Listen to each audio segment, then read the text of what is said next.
Try பண்ண போகிறது வந்து பார்த்திங்கன்னா Roxy sour cream onion flavour crackers.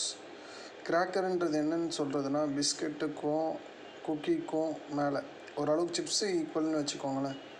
So இதோட ப்ரைஸ் ஆல்மோஸ்ட் உங்களுக்கு 80 ருபீஸ் காஸ்ட் ஆகுது. இது ஆக்சுவலாக நம்ம இந்தியன் பிராண்டில் ஃபாரின் பிராண்டு. இது அப்படி என்ன தான் இருக்குதுன்னு பார்த்துடலாம். இதை கட் பண்ணால் ஆக்சுவலாக அப்படி தான் இருக்குது. இது லிட்டரலாக பார்க்க 50-50 மாதிரி தான் இருக்குது எனக்கு. ஸோ சவர் க்ரீம் சொல்கிறாங்க, எனக்கு அந்த ஃப்ளேவர் பிடிக்கும். இது அந்த ஃப்ளேவருக்கு கொஞ்சமாவது ஜஸ்டிஃபை ஆகுதான்னு பார்க்கலாம். இல்லைங்க, இது வேஸ்ட்.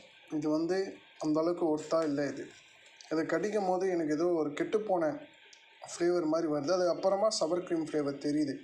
இதோட 50-50 பிஸ்கெட்டே பெட்டராக இருக்கும். கடைசியில் எனக்கு அந்த உப்பு பிஸ்கெட் 50-50 வர மாதிரி அந்த சால்ட் ஃப்ளேவர் வருதே தவிர, அதை தவிர்த்து இதில் அந்த சவர் க்ரீமுக்கான ஃப்ளேவர் எனக்கு மைல்டாக லைட்டாக வருது. அது உடனே மறைஞ்சிடுது. எனக்கு தெரிஞ்சு இந்த ப்ராடக்ட் அந்தளவுக்கு ஒர்த் இல்லை.